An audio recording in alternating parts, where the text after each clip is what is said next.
Hi, it's Pastor Paul L. Anderson here at the Fountain of Raleigh Fellowship, where we believe God's blessings never stop flowing. It is Satisfaction Saturday. Oh, it's the last day of the week. I'm so grateful. I hope you are too. May all of us thank God for the wonderful things He's doing in our lives. What a powerful day. February the 10th. I want to say hello to my nephew and happy birthday to Christopher Lomax. Man, we thank God for you and the great work that you have done. May the Lord continue to bless you not only in your law career, but also in your music and all the great things you do to touch all of your family.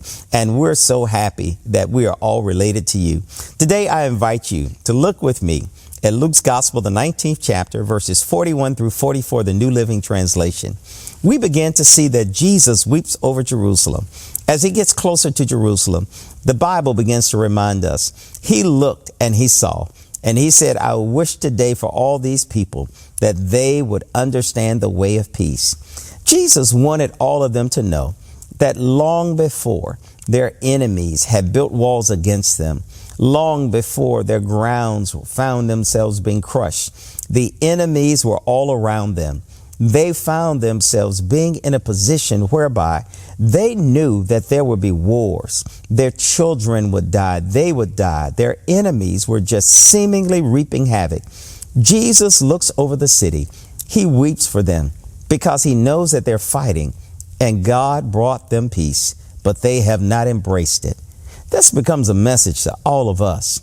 I couldn't help but think, as I look at this and see what's happening all over the world, how Jesus, God in the flesh, was weeping for Jerusalem. I believe he's weeping today when he sees what's happening all over that region and that portion of the country. But not only there, but all over the world. How people are dying needlessly and senselessly. How we're constantly hearing about people being killed. How people are driving at high rates of speed and killing themselves and so many others. How people are having distracted driving. They're not paying attention to the road, and they simply go left of center and hit someone head on.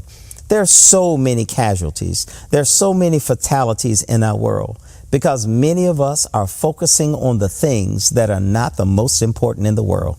Somebody said fights start when people are focusing more on their interests than of the interests of the greater good of all. It would be great if all of us could see what Jesus saw. Jesus got closer to the city and he began to weep. He knew that the people needed to know and hear the good news, but so many of them would not be ready and didn't want to follow. Today, you and I must continue to share the good news of the gospel with hopes that people will open up their eyes and listen, because Jesus told us before he left, greater works shall we do because he has gone to the Father. The work that Jesus did was in a small nucleus. It was in a small area.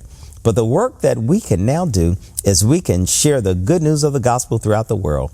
And maybe we can help eliminate all of the fighting.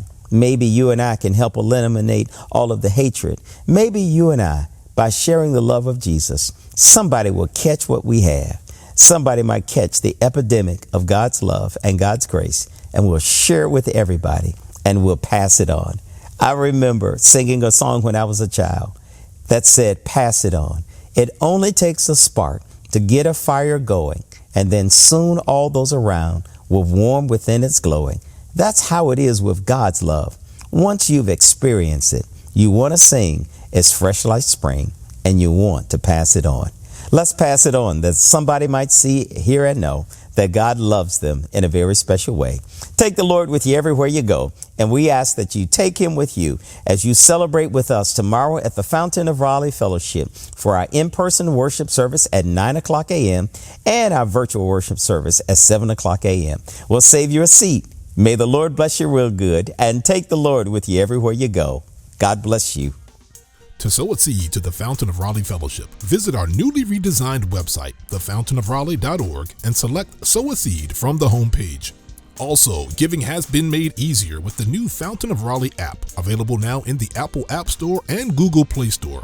Download today, select Giving from the main menu, and then follow the directions to complete your giving through Subsplash. Thank you so very much for all of your gifts and donations that you've given to the Fountain of Raleigh Fellowship. We thank you for what you've done in the past, what you're currently doing, and what you will do in the future. Your gifts and donations helps us to spread the gospel of Jesus Christ, not only locally, but throughout the world. Thank you again for your gifts, and may God continue to richly bless you. It is here at the Fountain that we believe that we are exceedingly and abundantly blessed, and may you receive those blessings that God has in store for you.